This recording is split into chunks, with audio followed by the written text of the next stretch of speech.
Hello and welcome everybody, I'm Papa Baron and this is the 7th Death Diary for Crusader Kings III. Today we're talking about characters and portraits, and it is an interesting one because what they go into detail here is about personality traits.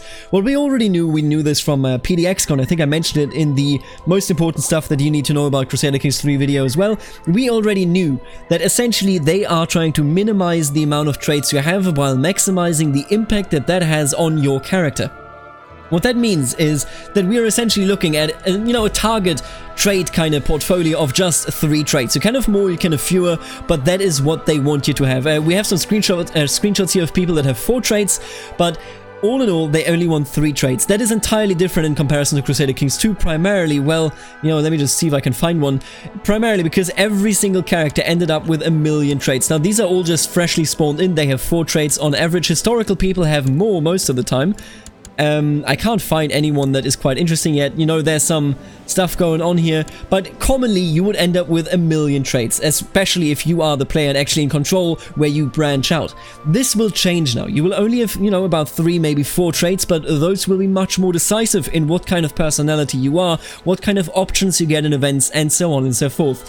I don't know where that is going to go yet. I don't know whether I like it because I would have to see it in action, but I generally like the idea that I don't have, just 20 traits all summed up there and just, one of them does nothing, only all together do something. I like it if you have something that actually impacts your gameplay significantly. And they have this big chart here.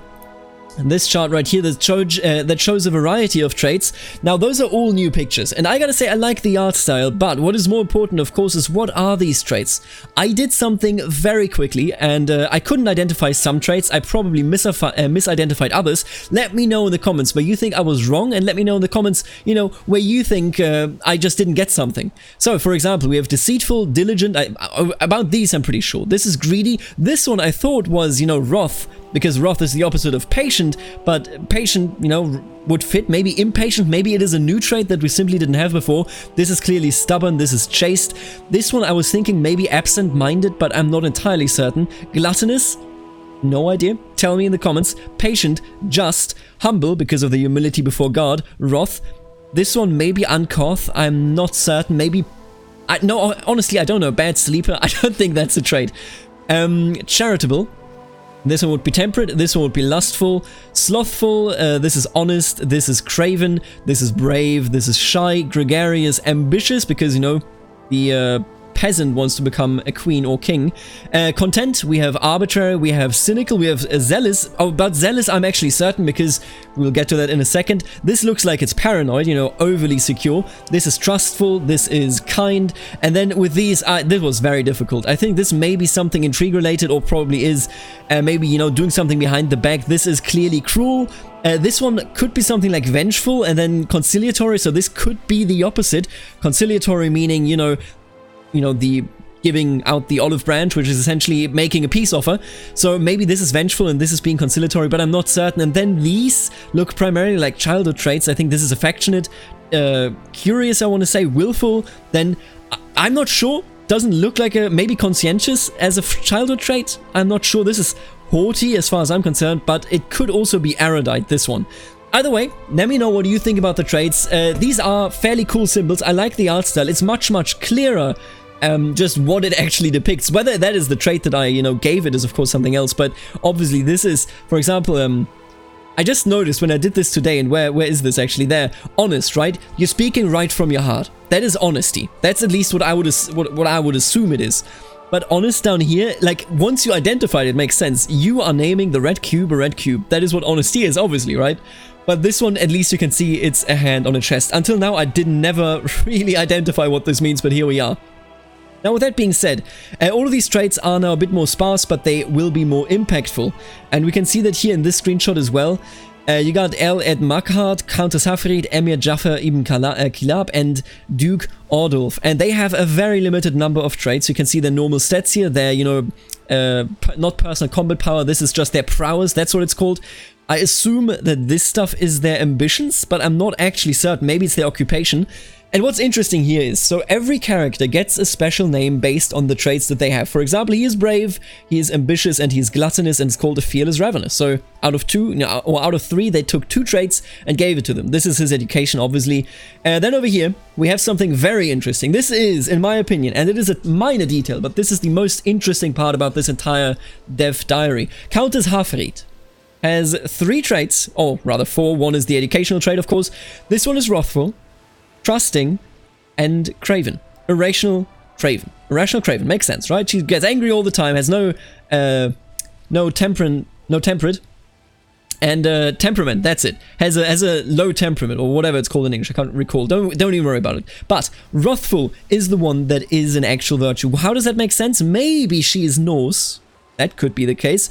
Or maybe the player here, you know, the developer, actually changed one of the virtues and vices in his custom heresy. If that were possible, if I could, in a custom way, determine which traits count as virtues and vices in a heresy, that would be amazing. But I would assume that this is probably just Germanic faith. You know, you have to be straightforward, you have to attack, and that is a virtue, and then if you're craven, that is horrible. So maybe this is just the Germanic faith, but I'm telling you straight up, my speculation here is that I believe in Crusader Kings 3, we can adjust even what counts as a virtue and what counts as a vice in our specific religion. Now you will see that all these characters, other than that, have fairly normal stuff. Maybe this is vengeful, obviously would be bad in Islam as well. This is a spineless atheist, this is a cynical, and then this is craven, so spineless. I would at least assume that is what it means, and then callous antagonist, you know, pretty straightforward. But what I will say is, it really comes across just what a big impact the clothing has and how much it looks like, you know, hey, is this person rich? Is this person poor? One thing that I see a bit critical is essentially, look at this. It's the same outfit, just different colors. I wonder how many outfits there are truly going to be. I hope it's going to be a fairly big variety, but honestly, maybe not. We'll have to see about that. Either way, I think these look very much more expressive than they looked in Crusader Kings 2. This one is an absolute shad, good old Earl Aid McArt. What an absolute fearless ravener indeed. Now that aside, let's go back into the actual core of the dev diary. Another one of those interesting parts is what they are changing is essentially how prestige and piety work. Both of them is, and you know, they still exist in the way that they existed in CK2, but they have split the essentially the level where you can buy something with prestige and piety and then your level of fame. So for example, and this is just a literal example here, if you as a Viking stage an invasion, why would that make you less well liked? So if you stage an invasion, a prepared invasion in Crusader Kings 2, you spend 750 prestige. The prestige is something that influences directly how people feel about you. So with those 750 prestige, also some opinion goes away.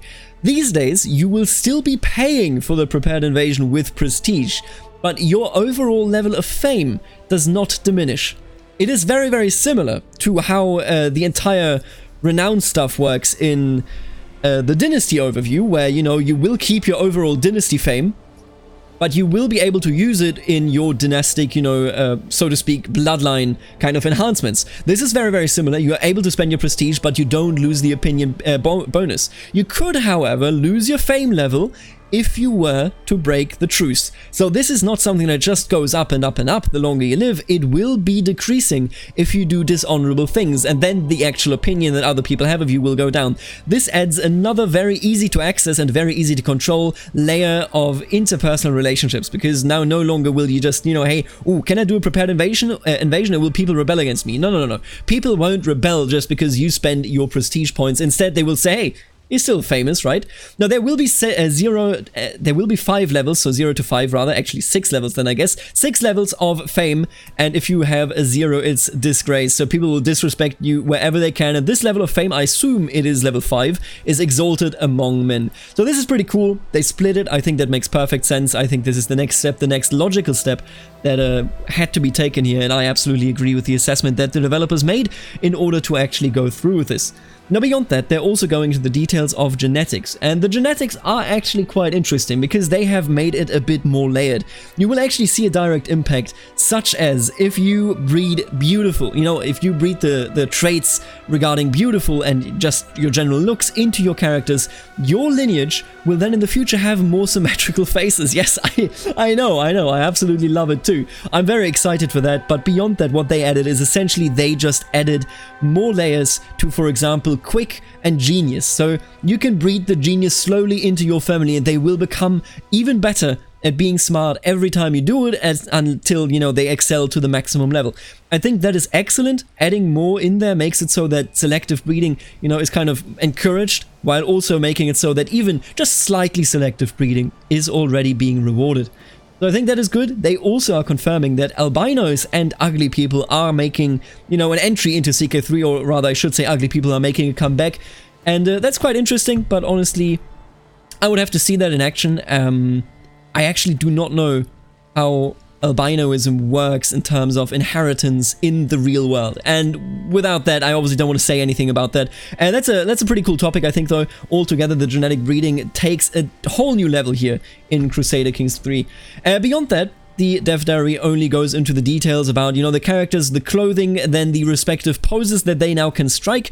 The new portraits will depict characters better when it comes to actually, you know, showing them in their current mood, showing them with their current understanding of who they are, you know, the different rational conciliator and whatnot, and everything, just especially in terms of diseases, in terms of your body weight, your body height, your albinoism, of course, you know, if you're ugly, if you're not ugly, you know, the symmetry of your face, and so on and so forth. All of that is now included in the portraits, and I think that is very, very unique. I can still see the arguments against the 3D portraits. You know, people obviously, not everyone will be happy about them, but I'll be honest with you, I think these look good. I like the Sims style personally, and yes, I will just say it, I think this looks like the Sims, and I think that is perfectly fine. I don't think there's anything wrong with it. It looks very much more expressive than it. Oh, that is Harold Godwinson. That is the king that was destroyed by William the Bastard. Or, well, no, he was destroyed by William the Conqueror. Yeah, that is correct.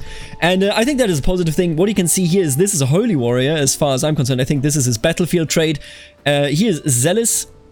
He is lazy, I believe, and arbitrary, zealous, blackguard. Then we have a rational conciliator, there we go. Trusting, I don't know.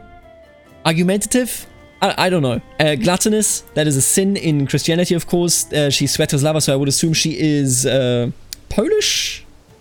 Oh, don't quote me on this. No, this L looks like Polish. Yeah, that definitely looks Polish. Then we have here, I think this is a childhood trait. This is, as mentioned beforehand, affectionate. Would make sense. Compassionate, right? What we have down here is, you know, just content. All of this stuff, I think it's fairly clear, but I like just, it looks so different from one another. I really, personally, like these traits so much. Let me know what you think about it, though. I don't know, this looks like it is not the correct art asset. I will tell you that much. But other than that, you know, it's difficult to assume what exactly they are and what exactly they do, but I can only hope that this, what I can see here, will be exactly, you know, the way that it will indeed be implemented. That would be so nice if we actually get this thorough revamp of the portraits. It's just, as I said, my only issue with it is I hope that the clothing options will not be very limited, but I fear that they will be at the start of the game on release. Now, that being said, they will also be seamlessly aging, meaning there is no, you know, hey, from 15 to 16, you suddenly grew a full beard. Instead, they are aging seamlessly, and you get a seamless transition from baby to 100-year-old that will pass away quite soon. And that was already the dev diary. I kept it a bit shorter today, only focused on the important part. I hope I wasn't too wrong when it comes to these, but I honestly, I don't know. There's probably some stuff here where I just made significant mistakes. Let me know in the comments about it, and honestly, if you like it or if you dislike it, please do have the argument, because I'm very interested in how, especially, you know, the trait revamp, that you have fewer traits and whatnot, how that is received by you, the community. Now, that being said, I want to thank the members of the channel that make videos like this one possible. Firstly, the Barons, Aaron, Stefan, the Richest, Snywolf, and Sai, then the Counts, I Am Deadpool, Hiermalek2, and Suspicious Duck, and last but not least, the wonderful, the gorgeous Dukes, Nathan, Herman, Knight of Squires, Kenneth, the absolute legend Eric, Lexo, Benedict, and Roboman780. Thank you so much for being members. You're supporting the channel directly. If you also want to consider that, then check out the join button right under the video. There you can consider becoming a member with the different tiers and perks. With that being said, there is also a Paradox affiliate link in the description. If you buy Paradox games via that link, you will be able to pay nothing extra. It's just a normal price, but I get a share from the purchase, so you would be supporting the channel directly while also completing a video game collection. With that being said, I will see you in the next dev diary next week. Hopefully soon, with religion that, you know, may very well explain this. Until then, later, alligator.